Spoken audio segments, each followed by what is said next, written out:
اب خبر شامل کرتے ہیں کراچی سے۔ پاکستان نیوز کے سی ای او ڈاکٹر پروفیسر شکیل بھٹی کی خبر کے مطابق مرکزی اور صوبائی رہنماؤں کی ہدایت پر مسلم لیگ ہاؤس کارساز میں مسلم لیگ نون لیبر ونگ کراچی ڈویژن کا اجلاس کنوینر انیب شاہ کی صدارت میں ہوا۔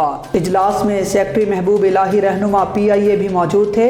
کنوینر انیب شاہ کا کہنا تھا کہ مرکزی اور صوبائی قیادت کا شکر گزار ہوں کہ قیادت اعتماد کا اظہار کیا۔ مزدور مفادات میں اس کمیٹی کو قیام عمل میں لایا گیا۔ انیب شاہ محبوب الہی نے مشترکہ بیان میں کہا کہ جلد از جلد تنظیم کو مکمل کیا جائے گا۔ مزدوروں کی پروموشن میں رکاوٹ، اداروں میں واجبات کی ادائیگی میں تاخیر، غیر ضروری شوکاز، ای او بی آئی انشورنس کا نہ ہونا اور انتظامیہ کا جبر برداشت نہیں کیا جائے گا۔ لیبر کراچی مزدوروں کے مسائل کے حل کے لیے وزیر اعظم شہباز شریف کو تجویز دی ہے۔ کراچی میں شکایتی سیل قائم کیے جانے اور مزدور کی فوراً داد رسی کی جائے تاکہ وزیر اعظم کی لیڈرشپ میں انصاف ہوتا ہوا عوام کو نظر آئے۔ رہنماؤں کا کہنا تھا کہ مزدور پاکستان اور مسلم لیگ نون کی طاقت ہے۔ جبراً نکالے جانے والوں کے لیے بھی کمیٹی تشکیل دی ہے جو وکلا ونگ کے ساتھ مل کر متفقہ طور پر متعلقہ فورم سے رجوع کرے گی۔ کمیٹی کراچی میں روزگار کے لیے مختلف اداروں میں نشاندہی کرے گی تاکہ کراچی کا نوجوان روزگار حاصل کر سکے۔ کنوینر انیب شاہ کا مزید کہنا تھا کہ لیبر ونگ کی جانب سے وزیر اعظم شہباز شریف سے مطالبہ کیا جائے گا آئندہ بجٹ میں مزدور کی تنخواہ کم از کم 45,000 کی جائے